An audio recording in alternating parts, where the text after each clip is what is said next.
ఎందుకో ఈ ఘోర పాపని మీరు ప్రేమిస్తూ ఉన్నారు నాయన. నాలాంటి పాపికి కూడా మీ సన్నిధికి తండ్రి, మీ సన్నిధికి రావడానికి మీరు అర్హత ఇచ్చినారంటే ప్రభువా, ఎంత యోగ్యత ప్రభువా, ఎంత ధన్యత తండ్రి నాయన. మేము కూడా అనేక సత్యములు తెలుసుకోవాలి ప్రభువా. నాకు మీరు సహాయములు దయచేయండి నాయన. నా పాపముల నిమిత్తము, నా శాపముల నిమిత్తము, నా వ్యర్థత్వపు ఆలోచన నిమిత్తము ప్రభువా మీరు సిలువ అయిపోయినారు కదా ప్రభువా. దేవా, ఆ కలవరిశిలో రక్తాన్ని కార్చినారు కదా ప్రభువా. ఈ లోకంలో ఒక తల్లి చేయలేనటువంటి పని నాయన, ఒక సహోదరుడు చేయలేనటువంటి పని నాయన, భార్య భర్తల్లో ఉన్నటువంటి బంధం చేయలేనటువంటి పని నాయన మీరు చేస్తున్నారు నా కొరకు. దేవా, మిమ్మల్ని అర్థం చేసుకున్నట్టు మీరు మాకు నేర్పించండి. మిమ్మల్ని పూర్తిగా మీ స్వాధీనంలోకి మేము వచ్చేట్టు మీరు మాకు నేర్పించండి దేవా. మీరు మాకు సహాయములు దయచేయండి దేవా. ఎందుకో ప్రభు ఈ ఘోర పాపని మీరు ప్రేమించినారో నాయన, మేము ఇంకా మిమ్మల్ని తెలుసుకుంటేనే మాకు తండ్రి ఈ ఘోర పాపి విలువ మాకు తెలుస్తుంది ప్రభు. దయతో నన్ను మమ్మల్ని మీరు జ్ఞాపకం చేసుకునండి దేవా. రాతికుండని ప్రభువా తండ్రి, ఖాళీ ఉన్నాను ప్రభువా. వెర్రి ద్రాక్షాలు నా యొక్క కొండలో ఉన్నవో ప్రభువా. దేవా, మీరు మాకు సహాయం దయచే. ఈ వెర్రి ద్రాక్షాలు నాయన, ఈ వెర్రి ఫలాలు మా హృదయంలో ఉన్నటువంటివి మీరు తీసేయండి నాయన. ఈ ఖాళీ అయినటువంటి రాతి కుండలో ఉన్నటువంటి ప్రతి అవిధేయత, ప్రతి అపవిత్రత మీరు తీయండి ప్రభువా. దేవా, మీరు మాకు సహాయములు దయచేయండి నాయన. కొద్దిసేపు ప్రభువా మీ సిలువ చాటు నన్ను మరుగుపరుచుకునండి నాయన. మీ వాక్యం ద్వారా మాతో మీరు మాట్లాడండి. మీ విలువైన అంశములను ప్రభు ఎన్నో మీరు మాకు తెలియపరుస్తూ ఉన్నారు నాయన. 3 దినముల నుంచి ప్రభువా విలువైన యొక్క వాక్యాలు మీరు మాకు వినిపిస్తూ ఉన్నారు. ఇంకును మీ సన్నిధికి మేము పూర్తిగా వెలుటకు తండ్రి మాకును మా అందరికి మీరు సహాయములు దయచేయమని యేసుక్రీస్తు నామములో అడిగి వేరు కోరుచున్నాము తండ్రి, ఆమేన్.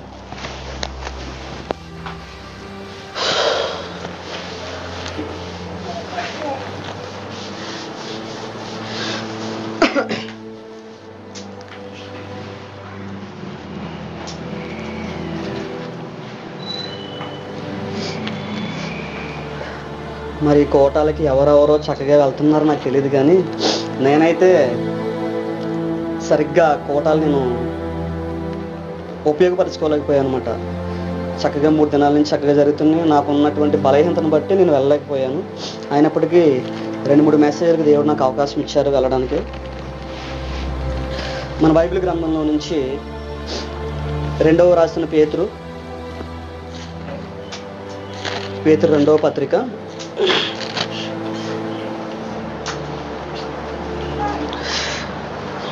దయచేసి మీరు అందరూ గ్రహించుకోండి, ఒకసారి ఆలోచించండి. ప్రతి ఒక్కరు కూడా చెప్తున్నటువంటి వర్తమానాలు, నేనైనా కానీ, అంకులైనా కానీ, అన్నయ్యలైనా కానీ, ఎవరైనా కానీ ప్రతి వర్తమానం కూడా రాసుకోవాలి. అలాగే ఏమి దేవుడు మనకు తెలియపరుస్తున్నారో ఆ విషయాలు రాసుకోవాలి. రాసుకుని మరలా మనం ఇంటికి వెళ్ళి మనం చదివినప్పుడు మనలో ఏమైనా లోపాలు ఉంటే మరలా ఆ యొక్క వర్తమానాల ద్వారా మనం సరిచేయబడతాం. కాబట్టి మన సహవాసానికి నేర్పించినటువంటి ఉద్దేశం కాబట్టి మనం రాసుకోవాలి. అలాగే దేవుడు మనకి సహవాసాన్ని మనకిచ్చి మనల్ని ప్రేమించి మనకి దేవుడు మనకి ఏమి నేర్పిస్తూ ఉన్నారంటే ఈ సహవాసం ద్వారా ప్రేమ, ఆప్యాయత 1. 2 పాపము నుండి బయటికి వచ్చుట. 3 యేసుక్రీస్తు ప్రభువారిని మన పూర్తిగా తెలుసుకునుట. ఈ సహవాసం మనకు నేర్పించే విధానం, సహవాసంలో మనం నేర్చుకోవాల్సినటువంటి విషయాలు ఇవి మనం బాగా గమనించాలి. 1 ప్రేమ, 2 పాపము నుండి మనం బయటకు రావటం, 3 యేసుక్రీస్తు ప్రభువారిని మనం పూర్తిగా అన్వయించుకోవడం. ఇది మన సహవాసంలో మనకు నేర్పించినటువంటి నియమాలు, అదే పద్ధతి బైబిల్. కాబట్టి మనం మొదటిగా దేవుడు మనకి ఏం తెలియపరుస్తున్నారో ఆ విషయాలని రాసుకోవాలి.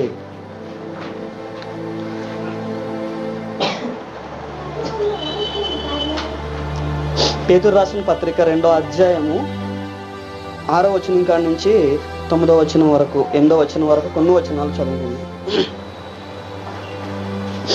చదవండి అన్న.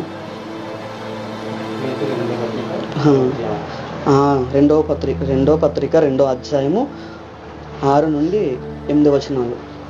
మరియు ఆయన సోదొమ గొమొర్రాలను పట్టణములను మరియు ఆయన సొదొమ గొమొర్రాలను పట్టణములను భస్మము చేసి ముందుకు భక్తిహీనులగును వారికి వాటిని దృష్టాంతముగా ఉంచుటకే వాటికి నాశనము విధించి దుర్మార్గుల కామ వికారయుక్తమైన నడవడి చేత బహు బాధపడిన నీతిమంతుడగు లోతును తప్పించెను.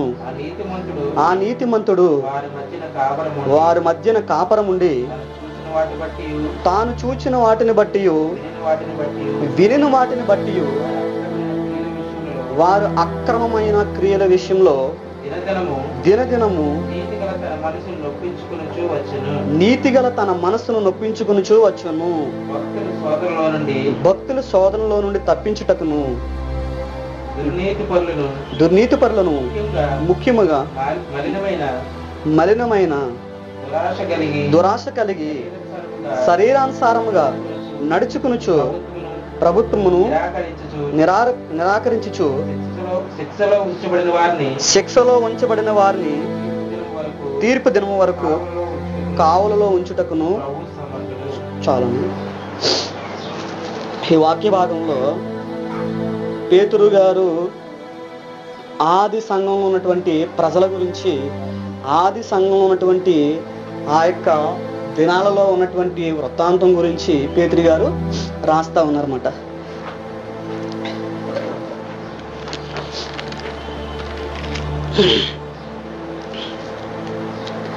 ఏం రాస్తున్నారు ఇక్కడ? ఆది సంఘాలలో, ఆది దినాలలో దేవుడు ఒక కుటుంబాన్ని తయారు చేశారు. ఆ కుటుంబం నుంచి కొన్ని కుటుంబాలు వచ్చినాయి. రాను రాను ఏం జరుగుతుందన్న దాన్ని పేతురు గారు ఆత్మచేత ఆలోచిస్తూ ఆయన దేవునిలో పరవశం అయిపోతూ ఆయన దేవుని దగ్గర ఆలోచిస్తున్నటువంటి సందర్భాలలో దేవుడు పేతురు గారికి తెలియజేస్తున్నటువంటి విషయాలు.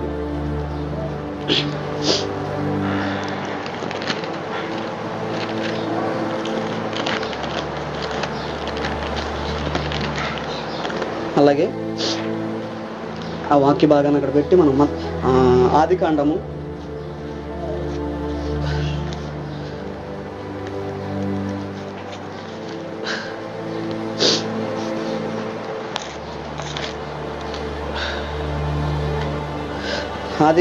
13వ అధ్యాయము.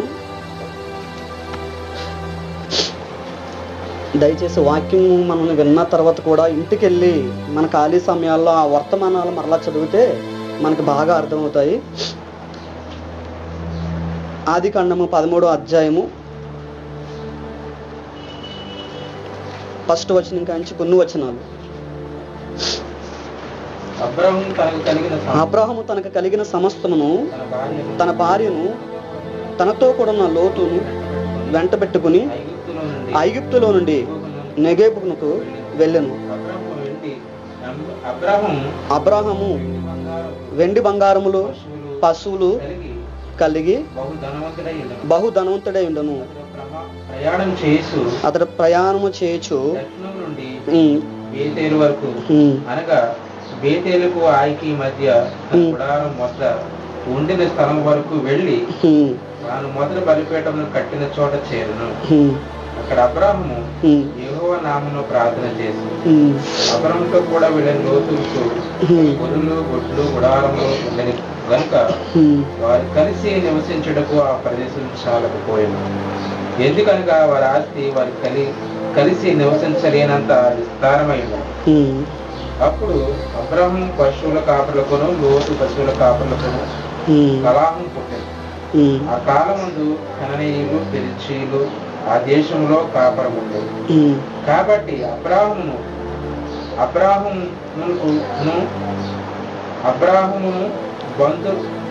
బంధువులను కనుక నాకు నీకు నా పశువుల కాపరులకు నీ పశువుల కాపరులకును కలహం ఉండకూడదు. ఈ దేశమంతయు నీ ఎదుటనున్నది కదా,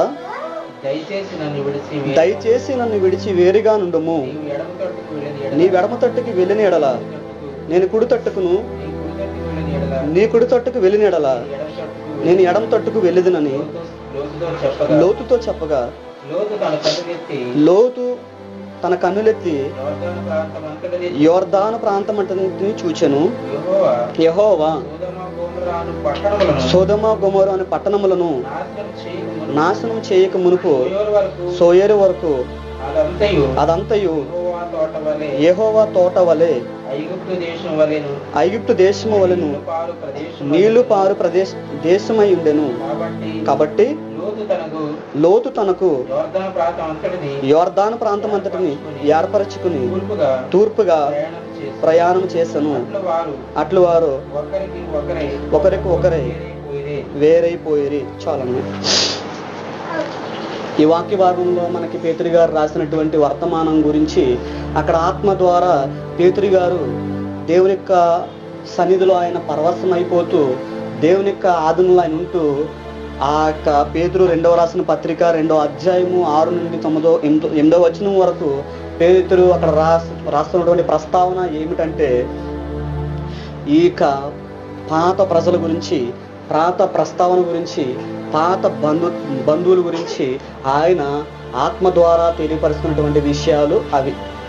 2వ పేతురులో ఏమని ఆయన పేతురు గారు ఏమని బాధపడుతున్నారు అంటే, రోజు రోజుకి కూడా లోతు యొక్క స్థితి మారిపోతూ ఉన్నప్పుడు కూడా, బాధపడుతూ ఉన్నప్పుడు కూడా, తన హృదయాన్ని ఆ ప్రజల దగ్గర మనసును నొప్పించుకునుచు ఆ ప్రజల దగ్గర ఆ యొక్క కుటుంబ యొక్క జీవితాన్ని జీవిస్తున్నటువంటి దినాలుగా లోతు తన మనసును నొప్పించుకుంటూనే బయటకు వచ్చాడు. కానీ ఆ విధంగా అక్కడ తెలియపరుస్తున్నటువంటి విషయాలు అవి. ఇక్కడ అబ్రహాము గారు తన అన్న కొడుకైనటువంటి లోతును వెంటబెట్టుకుని దేవుడు అబ్రహామును లోతు యొక్క కుటుంబాన్ని, అబ్రహాము కుటుంబాన్ని, ఆ సొంత దేశాన్ని, సొంత ప్రజల్ని విడిచిపెట్టి బయటికి రమ్మన్నప్పుడు వెంటనే దేవుడు దేవుడు చెప్పినటువంటి మాటని అబ్రహాము ఒక్కసారి చెప్పినప్పుడు లోబడలేదు. రెండవసారి చెప్పినప్పుడు అపోస్తుల కార్యాలు 7వ అధ్యాయంలో అబ్రహాం గురించి ఉంటుంది. ఏమనుంటుందంటే, దేవుడు మరలా పిలిస్తేనే అబ్రహాం లోబడినట్లుగా ఉంటుంది. అయితే ఇక్కడ 2 సార్లు అబ్రహాం పిలిచినప్పుడు వెంటనే దేవుని మాట అబ్రహాం విని వెంటనే ఆ ప్రాంతం నుండి, ఆ బంధువుల నుంచి, ఆ యొక్క వక్రమైనటువంటి జనాంగాల నుంచి, విగ్రహారాధకులైనటువంటి కుటుంబాల నుంచి అబ్రహాము విడిపించబడినప్పుడు, బయటకు వచ్చినప్పుడు తనతో వస్తూ తన అన్న కుమారుడైనటువంటి లోతుని బయటికి తీసుకొచ్చారు. తీసుకొచ్చినప్పుడు అబ్రహాం యొక్క సంతానము, అబ్రహాముకు ఉన్నటువంటి ఆస్తి యావస్తులు కూడా ఎక్కువైనప్పుడు వారి కాపరులకి, లోతు కాపరులకి ఏమైందంటే ఒక విరోధం వచ్చింది, ఒక కలహం వచ్చింది, ఒక సమస్య వచ్చింది. అయితే ఆ సమస్య వచ్చినప్పుడు అబ్రహాం మాట్లాడుతూ ఉన్నాడు, నీకు నాకు విరోధం రాకుండా ఉండాలంటే, నీవు నేను చక్కగా ఉండాలంటే ఇప్పుడు మనం ఏం చేయాలి? దూరం అయిపోవాలి. దూరం అంటే భౌతికంగా మనం దూరం అవ్వచ్చు, ఆత్మీయంగా దూరం అవ్వకూడదు. ఇక్కడ ఎప్పుడైతే అబ్రహాం చెప్పాడో, అబ్రహాం చెప్పిన వెంటనే లోతుకి ఒక ఆలోచన కలిగింది. అవును, ఇంకా నేను నా ప్రజలకి, నీ ప్రజలకి విరోధముగాను, నేను నాకును నా కుటుంబస్తులకి విరోధంగాను ఎటువంటి పరిస్థితులు రాకుండా ఉండాలంటే ఏం చేయాలి? నేను వెళ్ళిపోతానని చెప్పి ఏ ప్రాంతాన్ని ఎంచుకున్నాడు లోతు అంటే, ఇక్కడ 9వ వచనం చూస్తే, ఈ దేశమంతటా 9వ వచనం, నీ ఎదుటనున్నది కదా, దయచేసి నన్ను విడిచి వేరుగా నుండుము. నీవు ఎడమ తట్టుకు వెళ్ళిన ఎడల నేను కుడి తట్టుకు వెళ్ళిపోతాను, నీవు కుడి తట్టుకు వెళ్ళిన ఎడల నేను ఎడమ తట్టుకు వెళ్ళిపోతాను. లోతుకు చెప్పగా లోతు తన కనులెత్తి యోర్దాను ప్రాంతమంతటిని చూచెను. యెహోవా సొదొమ గొమొర అను పట్టణములను నాశనం చేయక మునుపు సోయారుకు వచ్చే వరకు అతడంతయు యెహోవా తోట వలె, ఐగుప్తు దేశం వలె నీళ్లు పారు దేశమై ఉండును. కాబట్టి లోతు తనకు యోర్దాను ప్రాంతం అంతటిని ఏర్పరచుకుని తూర్పుగా ప్రయాణం చేశాను. చూసారు, లోతుకి ఆ యొక్క ప్రదేశం ఎలా కనిపించిందంటే, ఆ యోర్దాను ప్రాంతంలో ఉన్నటువంటి సొదొమ గొమొర పట్టణం ఎలా కనిపించిందంటే, చాలా చక్కగా, చాలా అందంగా కనిపించింది. దూరం నుండి ఆ కొండ ప్రదేశం నుంచి చూసినప్పుడు అక్కడ ఉన్నటువంటి ఆ పొలాలు, ఆ నీరు పారుతున్నటువంటి ఆ ప్రాంతాలన్నీ చూసి, ఈ ప్రాంతములకు నేను వెళ్తే నా కుటుంబాన్ని బాగు చేసుకుంటాను, ఈ ప్రాంతం వెళ్తే అబ్రహాము కంటే ఎక్కువ ఉన్నతమైనటువంటి ఆస్తిని నేను సంపాదించుకుంటాను అనేటువంటి ఆలోచన వెంటనే పుట్టిందంట. వెంటనే చూడండి, రూతు గురించి, నయోము గురించి, ఓర్పా గురించి అక్కడ చూసుకుంటే అక్కడ కూడా వాళ్ళకి కరువు వచ్చినటువంటి దినాల్లో వాళ్ళు వేరే దేశానికి వెళ్ళిపోయినప్పుడు నష్టం వచ్చింది. మరలా తిరిగి వారి సొంత ప్రదేశానికి వచ్చారన్నమాట. ఇక్కడ ఏమవుందంటే ఆ ప్రదేశాన్ని అంతా చూశాడు లోతు చూసి ఇదంతా బాగానే ఉంది కదా, ఇవన్నీ బాగా ఉన్నాయి కదా, నేను ఏదైనా సంపాదించుకోవచ్చు, నేను ఎలాగైనా ముందుకు వెళ్ళొచ్చు అని లోతు వెంటనే ఆ ప్రాంతమునకు సొదొమ గొమొర్రా అనేటువంటి ప్రాంతమునకు వెళ్ళిపోయి అక్కడ ఇంకా కొన్ని సిచ్యువేషన్లు జరిగితే రాజు ఆ యొక్క సొదొమ యొక్క పట్టణంలో ఉన్నటువంటి భార్యలను, అక్కడ ఉన్నటువంటి బిడ్డలను అందరినీ కూడా దాసీలందరినీ కూడా రాజు ఎత్తుకుని పోయి అక్కడ ఎంతో ఇబ్బంది పెడతారు. అటువంటి సందర్భంలో అబ్రహాము గారు వెళ్ళి మరలా వాళ్ళ సైన్యం ద్వారా 318 మనుషులు ఆ ప్రజల ద్వారా ఆ మనుషులను తీసుకెళ్ళి మళ్ళీ ఆ లోతులో ఉన్నటువంటి ఆ సామాగ్రిని, సమస్తం ఉన్నటువంటి డబ్బుని అన్ని మరలా తీసుకొచ్చి లోతుకి అప్పగిస్తారని 18వ అధ్యాయంలోని ఇవన్నీ మనం చదువుకున్నామంట. అయితే ఇక్కడ ఇవన్నీ జరుగుతూ ఉన్నవే లోతు ఏం చేశాడంటే తనకిష్టమైనటువంటి ప్రదేశాన్ని ఎంచుకున్నాడు. ఇష్టమైనటువంటి ప్రదేశం అంటే అబ్రహాము గారు ఆత్మ ద్వారా ఆయన ముందుకు వెళ్తున్నాడు. సత్యాన్ని అనుసరిస్తూ దేవుడు ఏమైతే ఆయన తెలియపరిచారో, నువ్వు ఎడమ తట్టానికి వెళ్ళు, కుడి తట్టానికి వెళ్ళు, నీవు ఎక్కడుంటావో అక్కడ నేను ఆశీర్వదిస్తాను, ఆకాశ నక్షత్రాలను చూడు, ఈ భూమి మీద ఉన్నటువంటి ఇసుక రేణువులను చూడు, నేను గొప్ప విస్తారమైనటువంటి జనముగా నేను చేస్తానని అబ్రహాముకు దేవుడు వాగ్దానం ఇచ్చాడు. మన జీవితాల్లో కూడా వాగ్దానముల ద్వారా దేవుడు మనకి ఏం తెలియపరుస్తున్నారో, దేవుడు ఏం తెలియపరచాలని ఆయన ఆశ కలిగి ఉన్నారో ఆ వాగ్దానం ద్వారా మనం ముందుకు వెళ్ళడానికి మనం ప్రయత్నం చేయాలి. అబ్రహాముకి ఇచ్చినటువంటి వాగ్దానము ఇప్పటికీ నెరవేరింది. లోతు మంచి ప్రదేశాన్ని ఎంచుకున్నాడు, ఒక చెట్ట దారిని ఎంచుకున్నాడు, అందంగా కనబడేటువంటి ఆ ప్రదేశాన్ని ఎంచుకున్నాడు. కానీ అక్కడ ఏముందంటే అందంగా కనబడే ప్రదేశం ఉంది, కానీ అందంగా పారే జలయేరులు ఉన్నాయి, కానీ అక్కడ అందంగా కనిపించే ప్రజలు లేరు. భౌతికంగా మంచిగా బాగున్నావా? బాగున్నాను. కానీ లోపల ఏముంది? శరీరాశ, నేత్రాశ, జీవోత్తమము, ఇంకా ఇవన్నీ కూడా ఉన్నటువంటి ఆ ప్రదేశంలోకి వెళ్ళాడంటే ఎవరో లోతు. అందుకే మనం ఎంచుకున్నటువంటి ఎంపిక మంచిదే ఉండాలని, మనం మాట్లాడేటువంటి మాట మంచిదే ఉండాలని దేవుని బిడ్డలు తెలియపరుస్తూ ఉన్నారు, బైబిల్ తెలియపరుస్తూ ఉంది. అయితే ఇవన్నీ కూడా ఈ బైబిల్లో చెప్పడానికి, ఈ విషయాలను చెప్పడానికి నేను సరిపోను, కానీ భక్తుల చరిత్రలో దేవుని బిడ్డలో చెప్పినటువంటి విషయాలే నేను మీకు చెప్తున్నాను, నేర్చుకున్న విషయాలే నేను మీకు చెప్తా ఉన్నాను. వెంటనే ఆ ప్రదేశాన్ని ఎంచుకున్న తర్వాత అక్కడ ఉన్నటువంటి సిచ్యువేషన్ ఏం జరిగిందో మరలా కొన్ని విషయాలు మనం చూద్దాం. ఆదికాండము 19వ అధ్యాయము.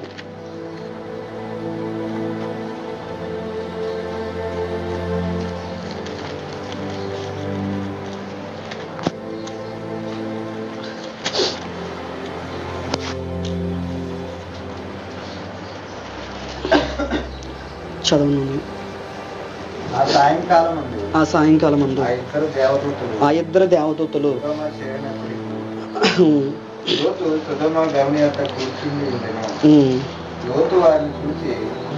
వారిని ఎదుర్కొనేందుకు లేచి సాష్టాంగ నమస్కారం చేసి, నా ప్రభువులారా దయచేసి మీ దాసిని ఇంటికి వచ్చి రాత్రి వెళ్ళగొచ్చి కాళ్ళు కడుక్కున్నది, మీరు పెందల కడ లేచి మీ త్రోవను వెళ్ళవచ్చునని.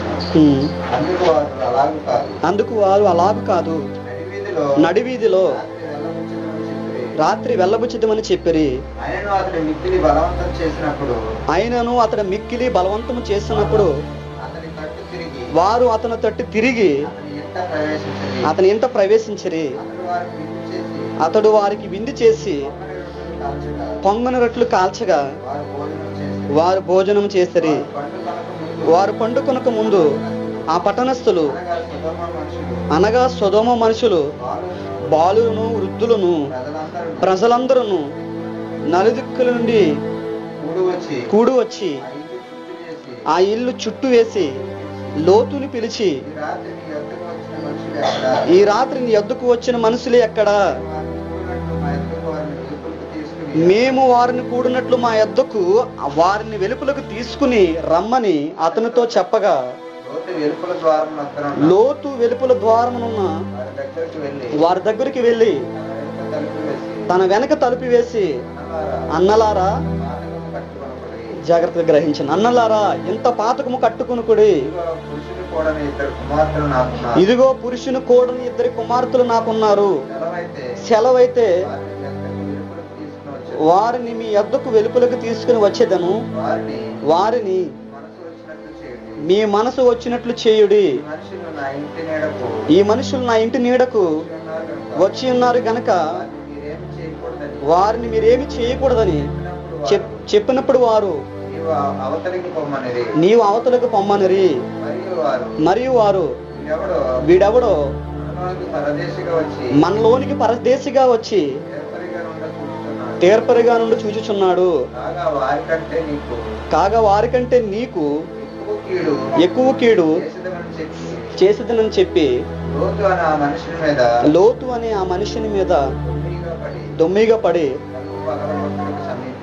చాలండి ఇది చదివితే చాలా చాలా టైం అయిపోయేలాగా నేను చెప్పేస్తాను. ఆదికాండము మనం 13వ అధ్యాయంలో కొన్ని విషయాలు మనం చూసుకున్నాం. అబ్రహాము జీవితం గురించి, అలాగే లోతు జీవితం గురించి, లోతు కుటుంబ జీవితం గురించి, ఏ ప్రాంతాన్ని ఎంచుకున్నాడో లోతు, ఏ ప్రాంతాన్ని ఎంచుకున్నాడో, మనం ఏ సంఘాన్ని ఎంచుకున్నాము, ఏ ప్రజల్ని ఎంచుకున్నాము, ఏ ప్రజల్లో మనం పనులు చేస్తున్నాము, ఏ ప్రజలతో మనం సంభాషణ చేస్తున్నాము, ఇది చాలా జాగ్రత్తగా మనం గ్రహించుకోవాలి. ఇక్కడ 19వ అధ్యాయం దగ్గరికి వచ్చేటప్పటికి లోతు యొక్క స్థితి ఏమీ బాగోలేదు, లోతు కుటుంబం యొక్క స్థితి ఏమీ బాగోలేదు. ఆ సొదొమ గుమరంలో ఉన్నటువంటి పట్టణస్థుల్లో ఉన్నటువంటి ప్రతి ఒక్క అవిధేయత, ప్రతి పాపము కూడా వాళ్ళు వెంటాడుతూ ఉంది.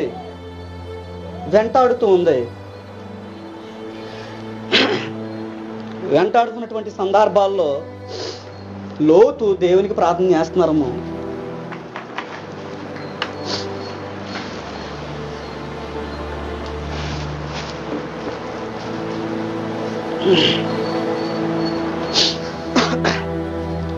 లోతు దేవునికి ప్రార్థన చేస్తున్నారమ్మా.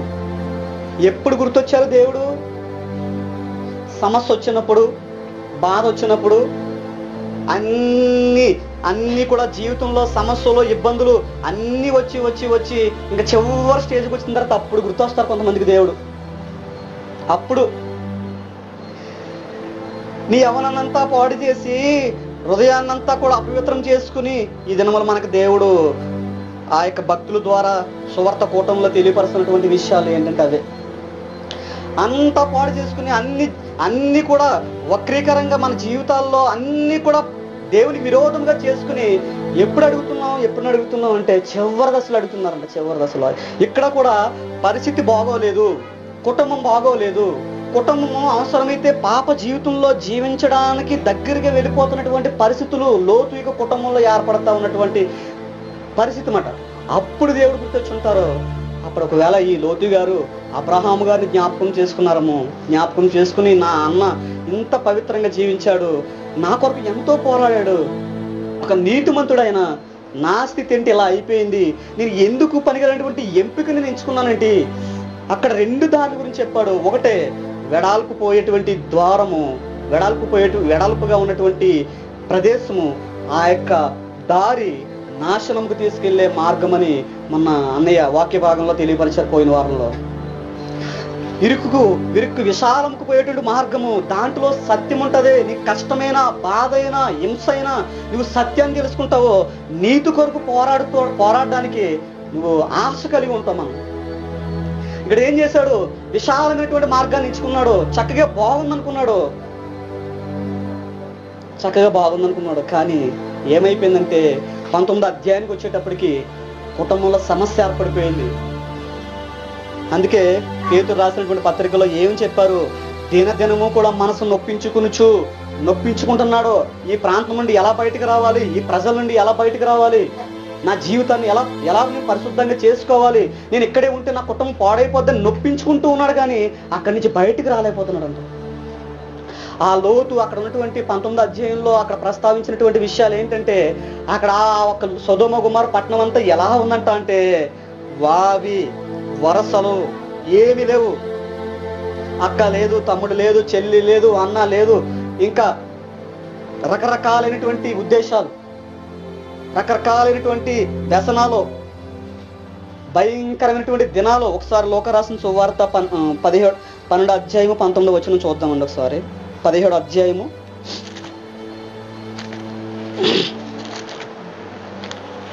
యేసుక్రీస్తు ప్రభు వారు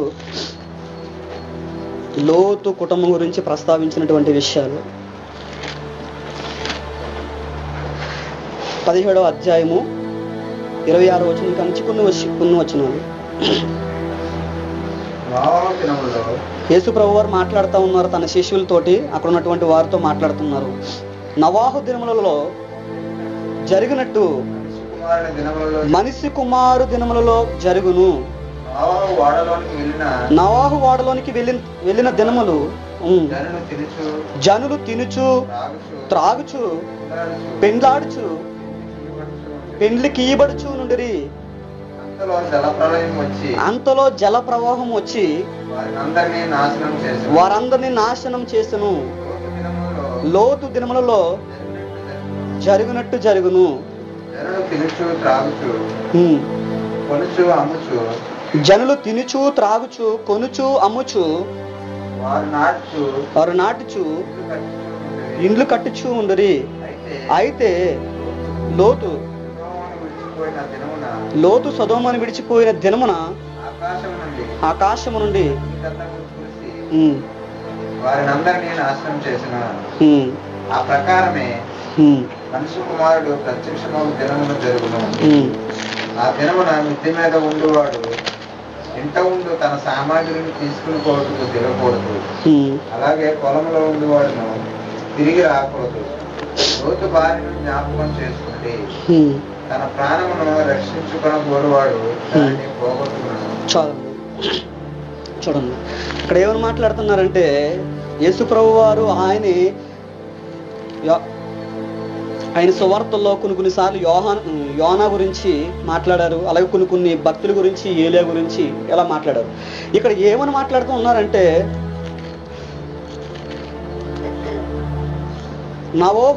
నవాహు దినములలో జరిగినట్టు మనిషి కుమారుని దినములలో జరుగును. నవాహు వాడలోనికి వెళ్ళిన దినముల వరకు జనులు తినుచు త్రాగుచు పెండ్లాడుచు పెండ్లికి ఇయ్యబడి నుండిరి. నవాహు దినాల్లో ఎలా ఉన్నారో నవాహు ప్రకటిస్తున్నాడు. 120 సంవత్సరాల దేవునికి సువార్తను శక్తివంతంగా ప్రకటిస్తూ, మీరు ఈ ఓడలోకి రండి, నశించిపోవడానికి సిద్ధంగా ఉన్నారు, మీ జీవితాన్ని స్థిరపరచుకోండి, మీ వ్యక్తిగత జీవితాల్లో వక్రీకరణతో మీరు జీవిస్తున్నటువంటి జీవితాన్ని స్థిరపరచుకోనండి, రండి ఈ ఓడలోకి రండి, మీ జీవితాన్ని స్థిరపరచుకోనండి, అక్రమ సంబంధాలు మానేయండి.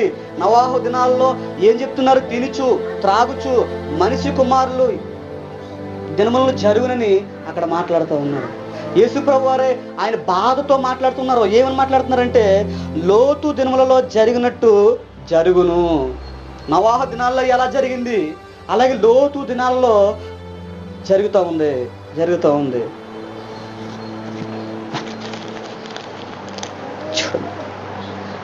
ఏం చేస్తున్నారంట? తినుచు త్రాగుచు ఇష్టానుసారమైన జీవితాన్ని జీవిస్తున్నారు. అందుకే యేసు ప్రభు వారు కూడా ఏమని మాట్లాడారంటే, తినుచు త్రాగుచు పెండ్లికి ఇచ్చుకునుచు పెండ్లికి రకరకాలుగా జీవిస్తున్నారు. కాబట్టి అటువంటి జీవితాన్ని జీవించద్దు. లోతు భార్యని జ్ఞాపకం చేసుకోండి, ఎలా ఉన్నదో వాళ్ళ కుటుంబం.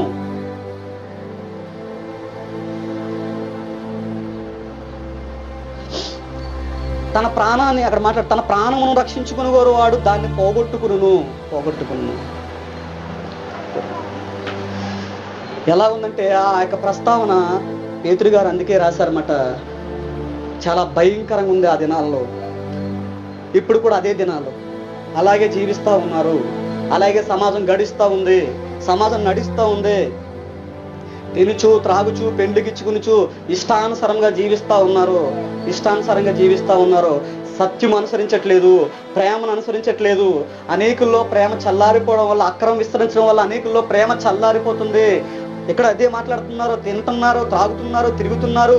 అన్నయ్య లేదు, తమ్ముడు లేదు, వదిన లేదు, అక్క లేదు, తమ్ముడు లేదు, భార్య లేదు, మామ లేదు, ఇంకా వరసలు లేకుండా ఇష్టాంశమైన జీవితాన్ని జీవిస్తున్నారు.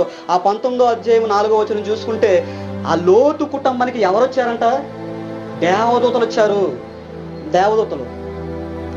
దేవదూతలు వస్తే దేవదూతలతోటే పాపం చేయడానికి ఆ లోతు, ఆ సొదొమ గుమరలో ఉన్నటువంటి పట్టణస్థులు అంతా కూడా ఎవరు వచ్చారు మీ ఇంటికి? రండి, వాళ్ళతో మేము శయనించాలి, వాళ్ళతో మేము వాళ్ళు పాపం చేయాలి. ఎలాంటి ఒక్కరికి జనము, ఎలాంటి భయంకరమైనటువంటి దినాలవి. అవే దినాలు ఇప్పుడు కూడా జరుగుతూ ఉన్నవి. భౌతికంగా మనకు కనిపించకపోవచ్చు, కానీ రహస్యంగా హృదయాలలో ఎన్ని జరుగుతున్నాయో, ఎన్ని హృదయాలు పాడైపోతున్నాయో, ఎన్ని కుటుంబాలు పాడైపోతున్నాయో, అక్రము పాడైపోతా ఉన్నావని దేవుడు కూడా తినుచు, త్రాగుచు, పెండ్లిగిచ్చుకునుచు వారి ఇష్టానుసారమైన జీవితాన్ని జీవిస్తున్నారు. నోవాహు దినాలలో ఎటువంటి భ్రష్టమైన జీవితాన్ని జీవించారు. 120 సంవత్సరాలు సత్యాన్ని ప్రకటించిన ఆ నోవాహు వాడలోకి ఎంతమంది ఎక్కారంటే వాళ్ళ కుటుంబస్తులు మాత్రమే, ఆ జంతువులు మాత్రమే ఎక్కిని. ఈ ప్రజలు కూడా ఎలా ఉన్నారంటే వినుటు మట్టికి వింటారు కానీ గ్రహించరు. వినుటు మట్టికి వింటారు, గ్రహించరు. దేవునికి వాక్యాన్ని గ్రహించారు. ఎందుకంటే హృదయాలలో ఉన్నటువంటి ఆ యొక్క హృదయాల్లో ఏమున్నవి? మార్కు రాసిన సువార్త 7వ అధ్యాయంలో ఉంటుంది, మత్తయి రాసిన సువార్త 13వ అధ్యాయంలో ఉంటుంది, లూకా రాసిన సువార్త 12వ అధ్యాయంలో అనుకుంటా, 11వ అధ్యాయంలో అనుకుంటా ఉంటుంది. దేవుడు చెప్పారు ఏమున్నాయి హృదయాల్లో. ఇవే మనకు సహవాసం మనకు నేర్పించే విషయాలు. దీని నుంచే పాపము ప్రేమని నేర్పిస్తుంది, పాపాన్ని విడిచిపెట్టమని చెప్తుంది, క్రీస్తుని హత్తుకోమని చెప్తుంది మన సహవాసం, మన యొక్క బైబిల్. ఏం చేస్తున్నారు? తినుచు, త్రాగుచు, ఇష్టానుసారంగా అంటారు.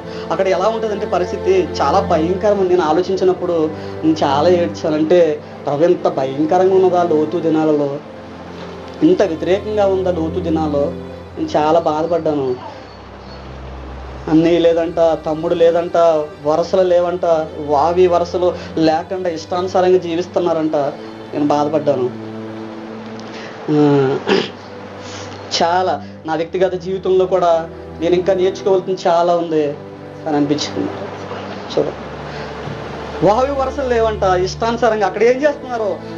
దేవునికి దూతలతో మీరు గమనించండి. 9వ వచనం, 19వ అధ్యాయము 9వ వచనం. మనుషులు నా ఇంటి నీడకు వచ్చి ఉన్నారు కనుక వారిని మీరేమి చేయకూడదని చెప్పినప్పుడు వారు నీవు అవతలికి పొమ్మనిరి. మరియు వారు వీడెవడో మనలోనికి పరదేశిగా వచ్చి తీర్పరగా నుండి చూచుచున్నాడు. చూడండి, ఆ ప్రజలు ఏమంటున్నారు? అప్పుడు వరకు లోతు దగ్గర ఉన్నటువంటి ధనాన్ని, లోతు సంపాదించినటువంటి ఆస్తిని అనుభవించారు, ఆనందాన్ని అనుభవించారు, సంతోషాన్ని అనుభవించారు. లేనప్పుడు లోతు ప్రజలందరికీ కూడా సహాయం చేశాడు, లోతు కుటుంబం సహాయం చేసింది. ఇప్పుడు ఏమంటున్నారంటే ఆ లోతు కుటుంబానికి దేవదూతలు వచ్చినప్పుడు వాళ్ళతో పాపం చెయ్యాలని ఆ ఊరు ప్రజలంతా వచ్చేసారు చుట్టూ. వచ్చేసి ఇప్పుడేమన్నారు? అప్పుడు వరకు మంచిగా చూసినటువంటి లోతుని నువ్వెవడవరా అంటే సందర్భం మీకు అర్థమని చెప్తుంది. నువ్వెవడవు, ఎక్కడో నుండి వచ్చావు, ఇక్కడ నువ్వు వచ్చి ఎన్నో సంపాదించుకున్నావు. అక్కడ ఏమంటున్నారు? పరదేశిగా ఉన్నావు. పరదేశిగా వచ్చి తీర్పరగా నుండి చూచుచున్నాడు అని మాట్లాడుతున్నారు. లోతుని మాట్లాడుతున్నారు. చూసారు, పరదేశిగా వచ్చాడు, నువ్వు ఎక్కడ వాడువో, ఎప్పుడు వాడువో, ఎలాంటి వాడువో, ఇక్కడ వచ్చి సంపాదించుకున్నావు. నువ్వెవడో మాకు చెప్పడానికి? చూడండి, మానవ జీవితంలో దేవుని యొక్క ఆత్మీయ స్థితి లేనప్పుడు ప్రజల్ని మనం దూషించేస్తాం, ప్రజల్ని ద్వేషించేస్తాం. కానీ అదే జీవితాన్ని జీవించొద్దని యేసుప్రభు వారు మాట్లాడుతున్నటువంటి విషయాలు అంటే తినుచు, త్రాగుచు, ఇష్టానుసారంగా జీవిస్తున్నటువంటి నోవాహు దినాలు చూడండి. అలాంటి దినాలనే లోతు దినాల్లో ఉన్నాయి. ఆ లోతు తన భార్య ఏం చేసింది? తన ప్రాణాన్ని కాపాడుకోవాలనుకుంది, తన ప్రాణాన్ని పోగొట్టుకుంది. ఆ ప్రస్తావన కింద దేవుడు చెప్పారన్నమాట, పోగొట్టుకుంది. దేవుని దూతలో వచ్చి సమాచారం అందిస్తున్నటువంటి వాళ్ళతో పాపం చేయడం ఏంటి? అప్పుడు లోతు మాట్లాడుతున్నాడు. ఏమని మాట్లాడుతున్నాడు అంటే, అయ్యలారా, అమ్మలారా, అక్కలారా వినండి, ఒక్కసారి వినండి. వాళ్ళు నా ఇంటికి ఎలా వచ్చారు? నా ఇంటికి నన్ను పరామర్శించడానికి, మాకు సత్యాన్ని ప్రకటించడానికి, మమ్మల్ని బయటికి తీసుకెళ్ళడానికి వచ్చారు. అయ్యా మీరు వాళ్ళని విడిచిపెట్టండి అంటే, ఇది ఎవడోరా నువ్వు? నువ్వు ఇక్కడికి వచ్చి ఎన్నో సంపాదించుకుని మా మీద తీర్పరగా ఉన్నావు నువ్వు అని మాట్లాడుతున్నారంట. అప్పుడు మళ్ళీ అవుతా అంటాడు, ఆయన చాలా మనసు నొచ్చుకుని బాధపడుతూ అంటాడు, అవసరమైతే పురుషులు ఎరగలేనటువంటి నా కుమార్తెలు 2 ఉన్నారో వారితో మీరు ఇష్టానుసారంగా వాళ్ళు ఏం చేస్తారో చేసుకోండి, కానీ ఈ దేవదూతల్ని ఏమి చేయొద్దు, ఈ మనుషుల్ని ఏమి చేయొద్దు. చూడండి ఎంత స్థితిలో వెళ్ళిపోయారు. అంటే అక్కడ వాళ్ళ కూతుర్లు కూడా చక్కగా జీవించాలని మనకు అర్థమవుతుంది అనమాట. అంటే పురుషుని ఎరగనటువంటి స్త్రీలు 2 బిడ్డలు ఉన్నారని చెప్పారన్నమాట అక్కడ లోతు గారు. చూడండి ఎంత అవిధేయతలో ఆ కుటుంబం, చూడండి ఎంత పనికిరనటువంటి స్థితిలో ఉంది ఆ కుటుంబం. అటువంటి కుటుంబాన్ని రక్షించడానికి దేవుడు దూతను పంపించారు. దేవుడు చూడండి, దేవదూతలతో వాళ్ళ పాపం చేయాలని ఆ ఊరు ప్రజలు దేవదూతలతోటే వచ్చినటువంటి ఆ యొక్క పరిశుద్ధమైనటువంటి వారి దగ్గరే పాపం చేయాలి అనేటువంటి సంభాషణ వీరిలో ఉన్నప్పుడు వాళ్ళ యొక్క మనసులు ఎలా ఉన్నాయి, వాళ్ళ పిల్లల మనసులు ఎలా ఉన్నాయి, వాళ్ళ ఉద్దేశాలు ఎలా ఉన్నవి మనం అర్థం చేసుకుంటే చాలా లోతుగా అర్థం చేసుకోవచ్చు. ఎలా ఉంది ఆదికాండం 38 అధ్యాయం అనుకుంటూ ఉంటుంది తామారు గురించి. తామారు తన యొక్క భర్త చనిపోయిన తర్వాత ఎవరితో ఆమె పాపం చేసింది అంటే మీకు అర్థం అవ్వాలని చెప్తున్నాను. 2 సందర్భాలుగా అది అర్థం చేసుకోవచ్చు. తామారు ఏం చేసింది, తన మరిది గారితో పాపంలో పడిపోయింది, తన మామతో పాపంలో పడిపోయింది. అసలు చాలా ఆశ్చర్యంగా ఉంది. మామతో అంటే మరి ఏంటిది, ఆ ప్రజలు ఎలా ఉన్నారంటే వాయా వరుసలో లేనటువంటి ప్రజలుగా ఉన్నారంట. చాలా బాధేసింది. ఆ చదవండి 38 అధ్యాయం చదవండి. ఆ తామారు గురించి ఉంటుంది, తన మామతో కూడా పాపం చేసిందంట. కానీ తర్వాత విషయం ఆ దాంట్లో మంచి తీసుకోవడం ఇక్కడ కొన్ని ఉన్నాయి. చూడండి ఎలా ప్రజలు పాడైపోతా ఉన్నారంటే తినుచు త్రాగుచు ఇష్టానుసారముగా జీవించేటువంటి జీవితాలు. చూడండి ఎంత భయంకరమైనటువంటి విషయాలు. ఈ దినాల్లో కూడా ఎటువంటి ఆత్మల కుటుంబాల్లో వెలుబడి చేస్తున్నాయి. వ్యభిచారం అనేటువంటి ఆత్మలు, డబ్బు అనేటువంటి ఆత్మలు, బిడల జీవితాన్ని నాశనం చేసేటువంటి ఆత్మలు, ఎవరిని మృంగుదునా ఎవరో నా వలలో పడతాడా అని ఎదురు చూస్తున్నటువంటి ఆత్మలు ఈ భూలోకంలో ఎన్నో ఉన్నవే. నాశనం చేయడానికే సైతానికి ఉద్దేశము. దాన్ని కనిపెట్టే వ్యక్తి మనకు కావాలని దానిలో ఏదో మాట్లాడారు. చూడు ఒకసారి కీర్తన 4వ అధ్యాయము 1వ వచనం కొన్ని వచనాలు చదువుదాం.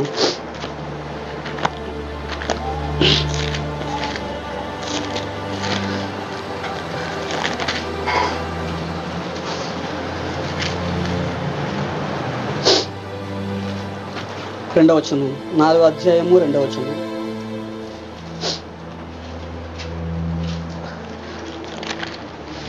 నరులారా ఎంతకాలము నా గౌరవమును అవమానముగా మార్చెదరు, ఎంతకాలము వ్యర్థమైన దాన్ని ప్రేమించెదరు, ఎంతకాలము అబద్ధమైన వాటిని వెతికెదరు.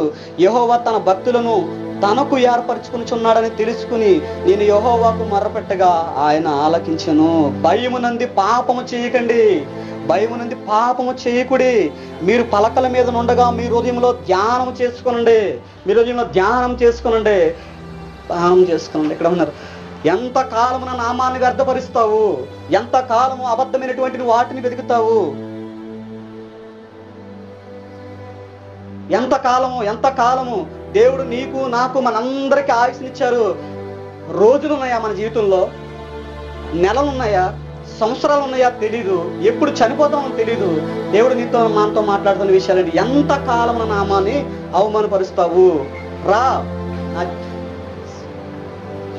దేవుని యొక్క వాక్యాన్ని మనం పూర్తిగా తెలుసుకోవాలి, దేవుని మనం పూర్తిగా పట్టుకోవాలి అని దేవుడు మనతో మాట్లాడుతున్నారు. ఎంతకాలం నా నామాన్ని అవమానపరుస్తావు, ఎంతకాలము నా గౌరవమును అవమానముగా మార్చేస్తావు.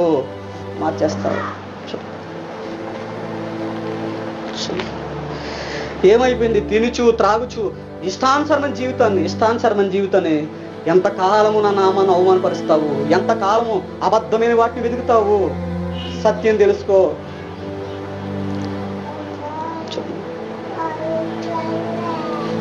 ఇక్కడ మాట్లాడుతూ ఉన్నారు. వెంటనే ఆ ఊరు నుంచి మరలా వెంటనే ఆ దూతలకి సమాధానం చెప్పి ఆ దూతలు మాట్లాడుతూ ఉన్నారు, అయ్యా నువ్వు ఇంక కొనడం కష్టం, ఇంకా నీ ఉంటే నీ జీవితం పాడైపోద్ది, నీ కుటుంబం పాడైపోద్ది, నీ బిడ్డలు పాడైపోతారని చెప్పి వెంటనే దేవదూతలు అతను చేయి పట్టుకుని, ఆ బిడ్డలకి చేయి పట్టుకుని, ఆ లోతు భార్యకి చేయి పట్టుకుని వెంటనే మీకున్నటువంటి అల్లుల్ని కూడా తీసుకుని రా అంటే అల్లుళ్ళు ఏం చేశారంటే ఎగతాళి చేశారు.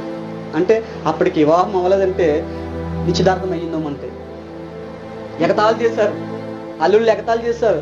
ఏంటి నాశనం అయిపోతుందా, మాకు చెప్పవలే నువ్వు అన్నట్లే ఉన్నారు.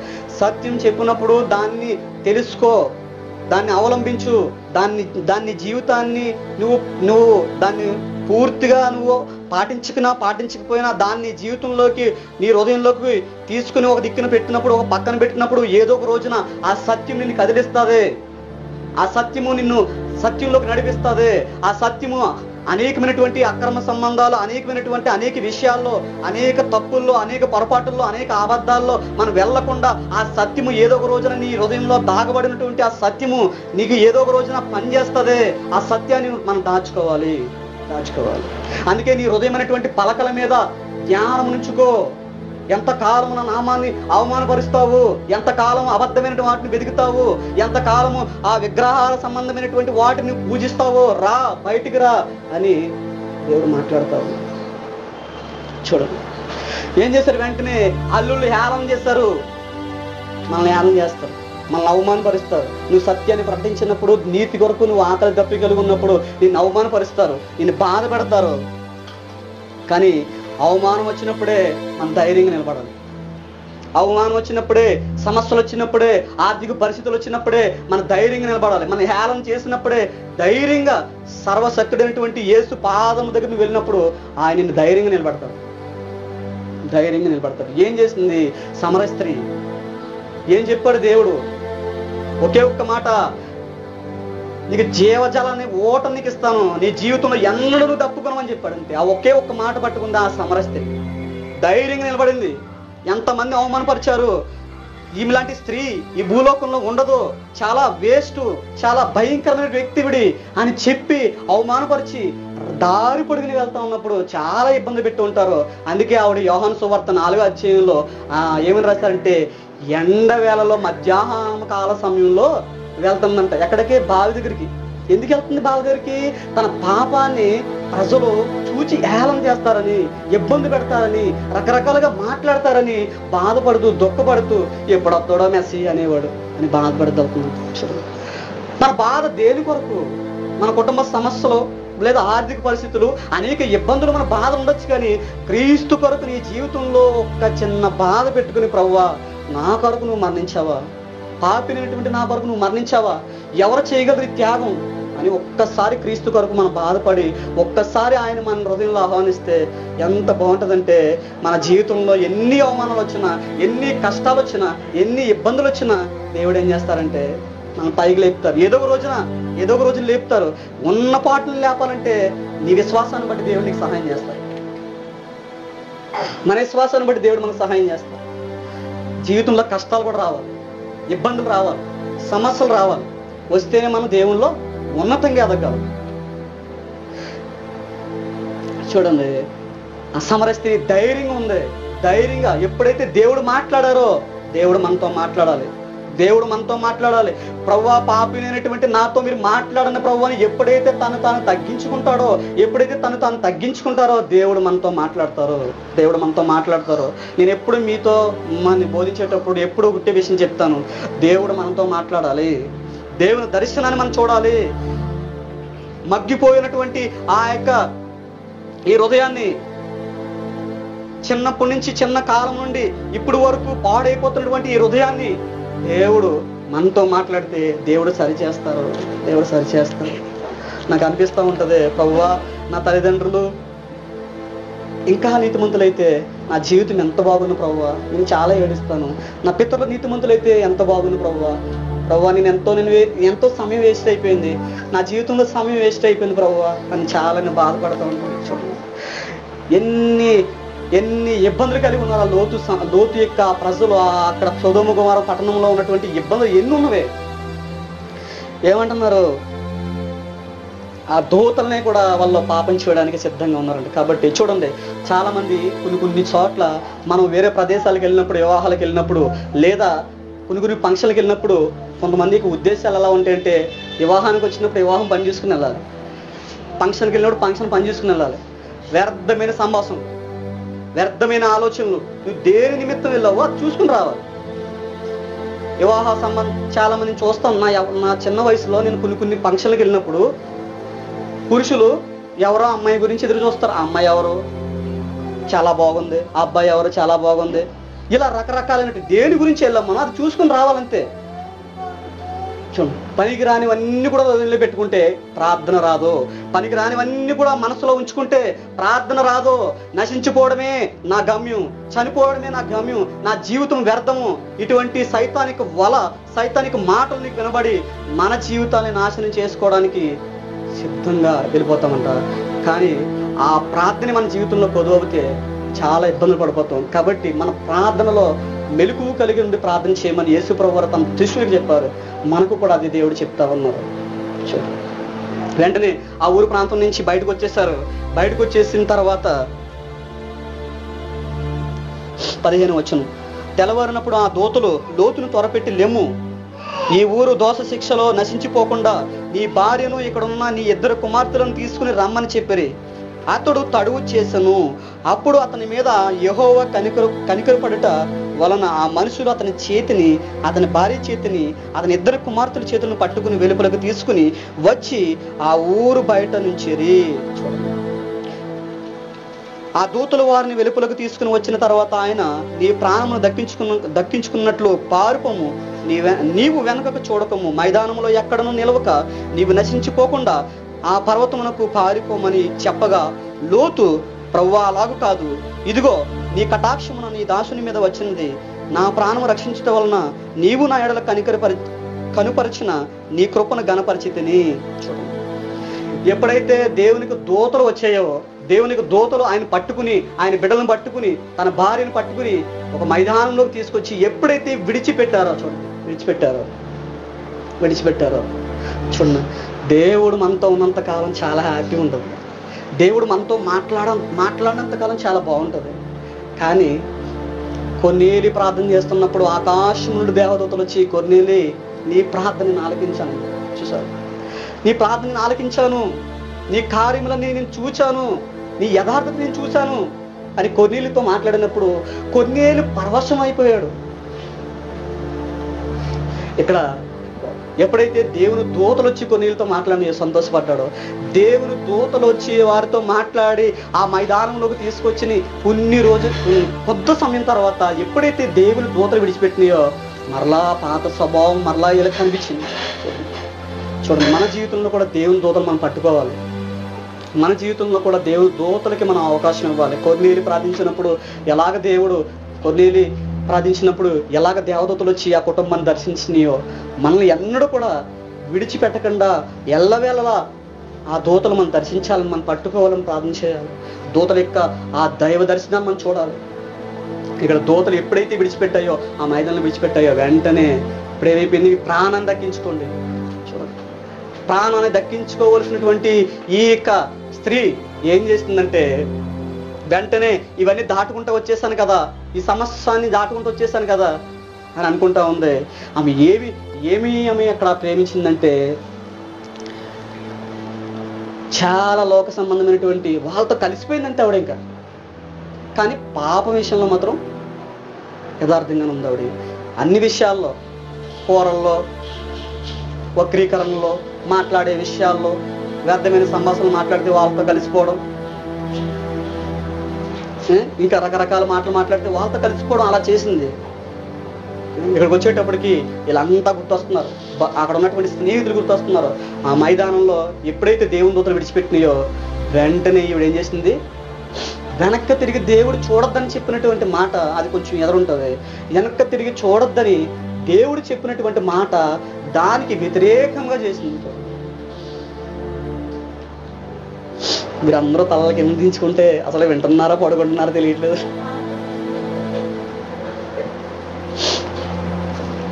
వెంటనే దేవుని దూతలు విడిచిపెట్టిన తర్వాత మీ ప్రాణాన్ని దక్కించుకోవడానికి మీరు ప్రయాసపడదని చెప్పినప్పుడు ఆ యొక్క లోతు భార్య ఏం చేసిందంటే వెనక్కి తిరిగి చూసింది. అందుకే తన ప్రాణాన్ని కాపాడుకునేవాడు తన ప్రాణాన్ని పోగొట్టుకుంటాడు. తన ప్రాణాన్ని విడిచిపెట్టిన, తన ప్రాణాన్ని సైతం దేవుని కొరకు అర్పితం చేసిన వాడు తన ప్రాణాన్ని కాపాడుకుంటాడని యేసు ప్రభు వారు ఆ యొక్క లోకారాసిన సువార్త 17:32 దేవుడు అందుకే తెలియపరిచారు లోతు గురించి, ఆ యొక్క లోతు భార్య గురించి. ఎందుకు ఆమె ఏం ఆలోచించిందంటే నేను ఇంకా ముందుకు వచ్చేసాను కదా, ఆ ప్రాంతాన్ని దాటేస్తాను కదా అనుకుంది. దేవుడు ఏం చెప్పాడంటే నీకు ఒక నిబంధన చేస్తాడు, నువ్వు వారితో మాట్లాడొద్దు, వారి వైపుకి చూడొద్దు, వాళ్ళతో. ఇర్మీయా రాసిన గ్రంథం మీకు జనవరి 1వ తారీఖున అనుకుంటా అందులో చెప్పాను, నీవు వారి వైపునకు తిరగకూడదు, వారు నీ వైపునకు తిరగాలి కానీ నీవు వారి వైపునకు తిరగకూడదు అని మాట ఉంది. ఇప్పుడు మరలా ఏం చేసిందంటే ఇప్పుడు ఈ పాత స్వభావాన్ని విడిచిపెట్టలేకపోతుంది. మరలా ఏం చేసిందంటే వెనక్కి తిరిగి చూసింది. నేను ప్రాణాన్ని కాపాడేసుకున్నాను కదా, ఇంకా ఈ ముందుకు వచ్చేసాను కదా అనుకుంది. కానీ ఆమె ఉప్పు స్తంభం అయిపోవడానికి కారణం 27వ వచనంలో ఉంటుందన్నమాట. 27వ వచనం చూడండి. లోతు తన బిడ్డలకి ఏం నేర్పించింది? వీళ్ళ గమనించండి. నేను నిజంగా బాధపడుతూ ఈ విషయం మాట్లాడుతున్నాను. తల్లిదండ్రులు బిడ్డలకి ఏం నేర్పిస్తున్నారు, ఏం నేర్పించలేకపోతున్నారు. స్కూలుకి వెళ్తే స్కూల్ యొక్క ఆ పర్యాంతరము అక్కడ వెళ్తున్నటువంటి స్కూల్ పిల్లలను చూస్తే తల్లిదండ్రులు నేర్పించే విధానం ఏంటో తెలిసిపోతుంది. వాళ్ళ హెయిర్ స్టైల్ చూడండి, వాళ్ళ వస్త్రధారణ చూడండి, ఎంత భయంకరంగా ఉన్నదో. తల్లిదండ్రులు బిడ్డలకి నేర్పించలేకపోతున్నారు. ఎందుకు నేర్పించలేకపోతున్నారంటే లోతు భార్య ఏ విత్తనం అయితే వేసిందో అదే విత్తనాన్ని తన బిడ్డల ద్వారా, తన హృదయంలో ఉన్నటువంటి ఆలోచన ద్వారా తన బిడ్డలు పాడైపోయిన తర్వాత ఏదైనా చేయగలమా? ఒకటే దేవుడు చెప్తుంది, నా దగ్గర రా, నశించిపోయిన దాన్ని వెతికి రక్షించడానికి నేను వచ్చి ఉన్నాను. నశించిన దాన్ని, పాడైపోయిన పాత్రని నేను ఏం చేస్తానంటే స్థిరపరుస్తానని దేవుడు చెప్తాను. ఏమైపోయింది? ఏం నేర్పించింది ఆ తల్లి? ఏం నేర్పించింది? చాలామంది పిల్లల జీవితాలు పాడైపోవడానికి గల కారణం తల్లిదండ్రులే. వాస్తవానికి నేను చెప్తున్నా 99% తల్లిదండ్రులే పాడు చేస్తున్నారు. వాళ్ళకి సెల్ ఫోన్ ఇస్తారు, రకరకాలైనటువంటి చూస్తారు. గుర్తించండి, తల్లిదండ్రులు ఏ చెడ్డ వీడియో చూస్తున్నారో అనే చెప్పారు, ఏ చెడ్డ వీడియో చూస్తున్నారో నువ్వు దాన్ని క్లియర్ చేసేయచ్చు, దాన్ని డిలీట్ చేసేయచ్చు. నువ్వు మరలా నీ పిల్లలకి నీ ఫోన్ ఇచ్చినప్పుడు ఆటోమేటిక్గా అదే యూట్యూబ్, అదే మరలా పిల్లలు ఏదైతే ఓపెన్ చేస్తున్నారో వాళ్ళు మంచి ఓపెన్ చేసినా కానీ మరలా నువ్వు చూసేదే వాళ్ళకి కనబడతాయి. ఎందుకంటే యూట్యూబ్కి ఉన్నటువంటి గుణం ఏంటంటే నువ్వు చెత్త వీడియో చూస్తే ఆ చెత్త వీడియో అది కంటెంట్ని మైండ్లో జ్ఞాపకం చేసుకుంటుంది. అంటే మనం ఏదైతే చూస్తున్నామో అది మనం ఎలా జ్ఞాపకం చేసుకుంటామో ఆ యూట్యూబ్ కూడా ఏం చేస్తుందంటే మన చెత్త వీడియో చూసాం అనుకో, ఆ చెత్త వీడియో ఆ కంటెంట్ తన మైండ్లో, తన యొక్క యూట్యూబ్ యొక్క కంటెంట్లో ఉండిపోద్ది అన్నమాట. ఉండిపోయి నువ్వు ఓపెన్ చేసిందే అని క్లియర్ చేసేసాను కదా, దాన్ని డిలీట్ చేసేసాను కదా అనుకుంటే అది పిల్లలకి ఇస్తే మరలా ఏమవుతుందంటే ఆ చెత్త వీడియోలు ఓపెన్ అవుతుంది. ఎంతమంది అపవిత్రలోకి వెళ్ళిపోతున్నారు చిన్న వయసులోనే, 5 ఏళ్ల వయసులోనే, 6 ఏళ్ల వయసులోనే. ఎందుకు పాపంలో పడిపోతున్నారంటే తల్లిదండ్రులు యథార్థ జీవితాన్ని జీవించలేకపోవడాన్ని బట్టే. ఇక్కడ ఏం నేర్పించారు? లోతు యొక్క సంతానం, లోతు యొక్క కుటుంబము, లోతు తన భార్య తన బిడ్డలకి ఏం నేర్పించారంటే పాపాన్ని నేర్పించారు. చాలా బాధపడవలసిన విషయం. అతిశయించవలసినటువంటి వాటి విషయమే అతిశయించక వ్యర్థమైన వాటి యందు నువ్వు అతిశయిస్తున్నావు. నా పిల్లోడండి భలే డ్యాన్స్ చేస్తాడండి, మంచిగా పాటలు పాడతాడు. ఏం పాటలు పాడుతున్నాడో ఇప్పుడు పాడతాడు, అంకులు చెప్తారు. ఇప్పుడు పాడతాడో చక్కగా ముద్దు మాటలు కూడా చెప్తాడు. నీ చిన్న పిల్లాడనేట్టు ఆ బాలుడికి పాదాలు చక్కగా తీసుకుని ముద్దు పెట్టుకుంటూ 12 ఏళ్ల తర్వాత 16 ఏళ్ల తర్వాత ఆ కాలుని ముద్దు పెట్టుకో, తర్వాత చెప్పు నువ్వు నాకు అంటారన్నమాట అంకులు. చూడ ఎలా ఉన్నారంటే, అందుకే చిన్న వయసులో నుంచే తల్లిదండ్రులు యథార్థవంతులుగా జీవించడానికి ప్రయాసపడితే దేవుడు ఏం చేస్తారంటే స్థిరపరుస్తారు, జీవితాన్ని స్థిరపరుస్తారు. తల్లిదండ్రులు లోతు కుటుంబం సరిగ్గా లేకపోవడాన్ని బట్టే బిడ్డలు ఇద్దరు బిడ్డల గురించి ఏం చెప్పాడు లోతు? నీతిమంతులు అలో నా బిడ్డలు ఏ పురుషుని ఎరగినటువంటి వారు. చూడండి, మనం చెప్పగలమా? అలా చెప్పినటువంటి ఈ లోతు కొన్ని దినాలకు ఏమైపోయిందంటే తల్లి ఏమి నేర్పించలేకపోయింది, పాఠం నేర్పించలేకపోయింది, ఏమి నేర్పించలేకపోయింది. ఎప్పుడైతే దూతలు విడిచిపెట్టారో ఆమె ఆలోచనలన్నీ కూడా మారిపోయినాయి. ఆమె ఆలోచనలు మారిపోయినాయి. ఆ వెనకున్న డబ్బును చూసుకుంటుంది. అయ్యో ఏమైపోతుంది ఆ డబ్బు, ఆ ధనం ఏమైపోతుంది, ఆ బంగారం ఏమైపోతుంది, నా ప్రజలు ఏమైపోతున్నారో చూడండి. ఈ మధ్యకాలంలో ఒక విషయం చెప్తున్నాను. నాకు చాలామంది పరిచయం అవుతున్నారు. వాళ్ళతో నా సంఘానికి రాకపోయినా పర్లేదు, కానీ నేను ఒకే విషయం సత్యాన్ని ప్రకటిస్తున్నాను అంతే. ఏదో ఒక రోజున వాళ్ళు వస్తారు. అయితే చాలా నాకు వినబడతా ఉన్నప్పుడు వాళ్ళకి నేను చెప్తా ఉన్నాను. అందులో ఒక విషయం ఏంటంటే, వివాహం అయింది ఒక అబ్బాయికి. తన భార్య తనతో ఉంటూ వేరే ఒకరితో ఉంటుందన్నమాట. మాటికి అత్తవారింటికి వెళ్ళిపోతుంది. అంటే దీన్ని వేరే అర్థం చేసుకోకండి. సందర్భం బట్టి మీ పరిస్థితులను బట్టి మీరు వెళ్ళొచ్చేమో, కానీ నేను పరిస్థితి చెప్తున్నాను అనమాట. మాటికి అత్తవారింటికి వెళ్ళిపోతుంది. నేను ప్రార్థన చేస్తాను అందు గురించి. ప్రార్థన చేసినప్పుడు దేవుడు నాకు ఏం చూపించారంటే, సమస్తం దేవుడు నాకు చెప్పినప్పుడు నేను ఆ అబ్బాయికి చెప్పకుండానే ఆ అబ్బాయి వచ్చి, తమ్ముడు నాకు అన్నీ తెలుసు తమ్ముడు అన్నాను. ఆ అబ్బాయి అంటాడనమాట, అన్నయ్య ఫోన్ అంతా వేరుగా ఉంది, వాట్సాప్ అంతా వేరుగా ఉంది అన్నయ్య, చాలా భయంకరంగా ఉందని ఎక్కెక్కి ఏడ్చేస్తున్నాడు అనమాట.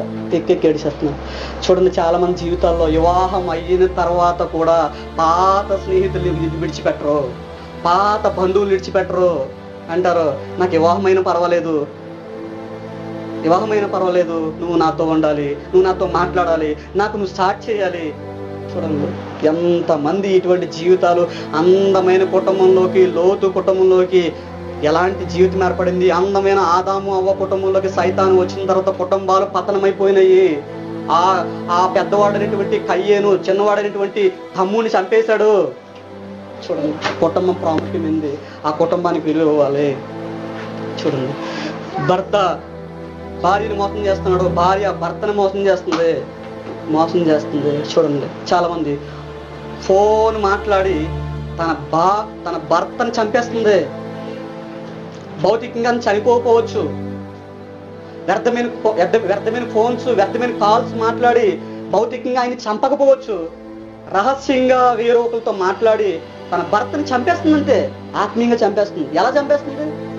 నీవెప్పుడైతే దేవుడు నీకు ఏర్పరిచినట్టు భర్తను మోసం చేస్తున్నావో, భార్యను మోసం చేస్తున్నావో, నువ్వు చంపేసినట్టే వాళ్ళని లెక్క. కొంతమంది నేను చాలా చెప్తున్నానండి, నాకు పరిచయమైన వ్యక్తులే చెప్తున్నారన్నమాట. చెప్పుకోవడానికి సిగ్గేస్తుందని నా భార్య ఇలా చేస్తుంది, చెప్పుకోవడానికి సిగ్గేస్తుంది నా యొక్క భర్త ఇలా చేస్తున్నాడని. కావాలంటే సమయం వచ్చిన వాళ్ళు మీకు పరిచయం చేస్తాను, ఒకవేళ మన దగ్గర రాకపోయినా కానీ. సిగ్గేస్తుంది, చెప్పుకుంటే నా భార్య గౌరవం పోవద్దని, చెప్పుకుంటే నా భర్త గౌరవం పోవద్దని. చాలా బాధ. ఇంకా నాకు అనిపిస్తుంది, ప్రభు నాకు వివాహం వద్దు, ఏమొద్దు ప్రభు, నన్ను పూర్తిగా మీ దగ్గర తీసుకెళ్ళిపోయాను పూర్తిగా. ఒకటి, వివాహ బంధంలో ఒక మంచి అనుభవం ఉంది, అది వాక్య భాగం ద్వారా నాకు తెలియపరుస్తున్నారు. దాని ద్వారా గొప్ప డినామినేషన్ అంటే గొప్ప ప్రత్యేకతను ప్రజలకు తెలియచేయాలి ఆ వివాహ బంధం ద్వారా. లేదా ఎంతకాలం వాడుకుంటాం అంతకాలం వాడుకో, లేదా నేను నీ సన్నిధికి వాడుకోనుకుంటే ఎవరికి తెలియకుండా ఆహుతి చేసేయాలని ప్రార్థన చేస్తున్నాను. ఎందుకంటే వద్దు, ఇంకా ఆ జీవితాలు వద్దు, ఇంకా అంతే. నేను అలాగే ప్రార్థన చేస్తున్నమాట. వాడుకుంటే నా యవ్వన కాలంలో వాడుకో, వివాహం తర్వాత కూడా నువ్వు వాడుకుంటానంటే, వివాహం నాకు ముఖ్యమైనది అనుకుంటే కనుక బైబిల్ ముఖ్యమైనది చెప్తుంది. ముఖ్యమైనదని మీరు దాని ద్వారా వివాహం ద్వారా నన్ను ఘనంగా చేస్తానంటే, వాక్యంలో అన్ని విషయాల్లో ఘనంగా చేస్తానంటే నన్ను నాకు వివాహంలో తీసుకెళ్ళి. లేదు, వివాహం తర్వాత నా జీవితంలో సమస్యలు అన్నీ వస్తాయి, అవన్నీ ఇబ్బందిగా ఉంటాయంటే నాకు వివాహం ఆఫ్ చేసాయి అంతే. లేదా నన్ను ఈ భూమి నుంచి తీసుకెళ్ళిపోవాలని ప్రార్థన చేస్తాను. ఎందుకంటే ఈ భూమి మీద బ్రతికి మనం వ్యర్థంగా జీవించే బదులు ఆయన సన్నిధిని మనం తెలుసుకుని ఆయన రాజ్యానికి వెళ్ళిపోవడం బెటర్.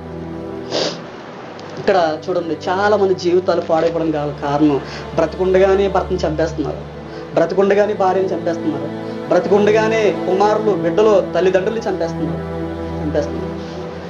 చూడండి, కత్తిపోటు మాటలు వంటి వాడు కలరు అని వాక్యం చెప్తుంది సాంతికరంగా.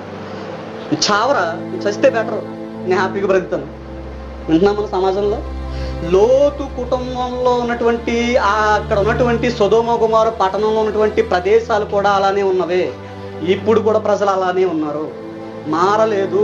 కుటుంబాలు మారట్లేదు, జీవితాలు మారట్లేదు, క్రీస్తుని అవమానపరుస్తున్నాము, క్రీస్తుని వ్యతిరేకపరుస్తున్నాము, దేవునికి మందిరానికి వెళ్ళి ఆయన అవమానపరిచేస్తున్నాము. ఎంతకాలము నా నామాన్ని అవమానపరుస్తావు, ఎంతకాలము వ్యర్థమైన దాన్ని వెతుకుతావు, ఎంతకాలము నా గౌరవమును అవమానంగా చేస్తావు నువ్వు. అందుకే దావీదు అంటారు, ప్రభా నీ సన్నిధికి రావడానికి నాకు అర్హత లేదయ్యా, నీ సన్నిధిలో అడుగు పెట్టడం నాకు అర్హత లేదయ్యా, నేను ఏ పాటు వాడినయ్యా, అయ్యా కనీసం నీ సన్నిధిలో జస్ట్ వాక్యం వినడానికైనా నాకు అవకాశం ఇవ్వండి, నేను బోధ చేయొద్దు ప్రభు అని ఏడ్చాడు ఆయన 53వ కీర్తనలో 51వ కీర్తనలో. కాబట్టి సమయం అయిపోతుంది, ఎప్పుడు ఎంతకాలం మనం ఉంటామో తెలీదు, ఎన్ని రోజులు మనం ఉంటామో తెలీదు. రాత్రి అని చెప్పారు 20, 30 ఎన్ని రోజులు ఎన్ని సంవత్సరాలు మనం ఉంటామో తెలీదు. లోబడితే ఆయన రాజ్యానికి మనం వెళ్తాం, లోబడితే మన కుటుంబాన్ని చక్కగా చేసుకుంటాం. కన్నీరు విడువు, బాధపడు, పశ్చాత్తాపడు దేవుని దగ్గర, దేవుడు బలంగా చేస్తారు. బిడ్డలను బట్టి గర్వించద్దు, డబ్బును బట్టి గర్వించద్దు, ఆస్తి నాకు ఉంది కదా అని గర్వించద్దు.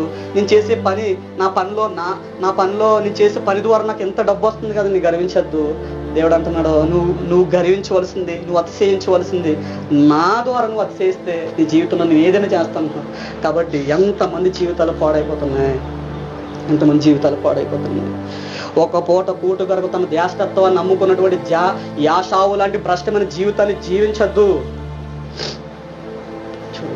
ఏమైపోయింది, లోతు కుటుంబం ఏమైపోయిందంటే ఉప్పు స్తంభం అయిపోయింది. ఆవిడ ఉప్పు దేనికైనా పనిచేస్తుంది, ఉప్పు ఎడారిలో ఉన్నటువంటి ఉప్పు దేనికైనా పనిచేస్తుందా? ఇక్కడ తీసుకొస్తే దాన్ని ఏదన్నా చేస్తారేమో, కానీ ఉప్పు నిస్సారమైతే దేనికి పనిచేదని యేసుప్రభువు వారు చెప్పారు. ఆ ఎడారిలో ఉప్పుగా మిగిలిపోయింది, ఒక స్తంభంగా మిగిలిపోయింది, ఒక శిలగా మిగిలిపోయింది, ఎందుకు పనికిరానటువంటి స్త్రీ అయిపోయింది. చూడండి, ఉన్న పాటిని ఇలా ఉప్పు స్తంభం అయిపోయింది, దేనికి పనిచేస్తాను నేను?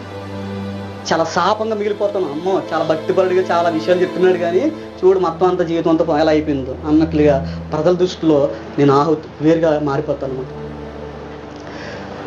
అవమానం వచ్చినప్పుడు, ఇబ్బంది వచ్చినప్పుడు ధైర్యంగా నిలబడు. క్రీస్తు కొరకు మనం నిలబడినప్పుడు మన కుటుంబాన్ని దేవుడు చక్కగా చేస్తారు.